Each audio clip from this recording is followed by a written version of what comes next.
Iceman episode 3. There's a lot to discuss. There's some disappointment, there's some letdown, there's some things to look forward to. There were a lot of hints dropped, there was a lot of music dropped.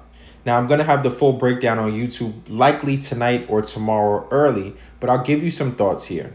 The first thought is stop buying into people who gas things on the internet. When I talked about this yesterday, I said temper your expectations, because when people start talking about red buttons being pressed and a big reveal that's going to change the industry, that means it's time to calm down. Because if there was any kind of information that Drake had, it wouldn't be released through a live stream.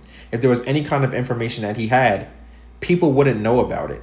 If people had all of this information about what he was going to do, that means it would not be that special. So temper expectations.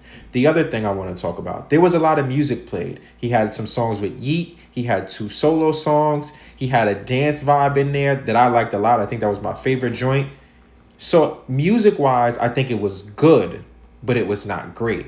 And when we walked into this episode, and I say we because public perception was this was going to be amazing, you walked yourself into disappointment.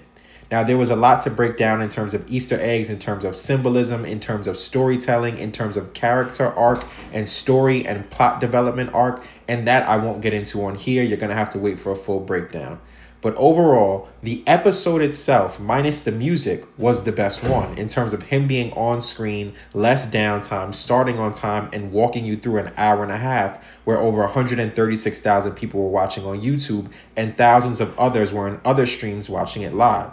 So cinematically, it was great, but musically, it was good. And I think the goal here is, number one, Drake is trying to tell a story. And number two, he is using this to tease music. Now, I've been critical of him. I have critiqued him because I said I wouldn't have walked into this without the music being complete. But that's how I feel. Clearly, he is using this to tease music and to test music, which is fair. But I'm still going to critique it because I think with a rollout this elaborate, with all of the moving pieces, I would have wanted the music done so he could tell the story better so that the music matches the cinematography.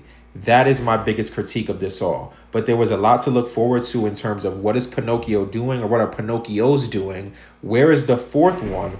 And what was he saying when he was sitting in that room surrounded by a bunch of people in suits?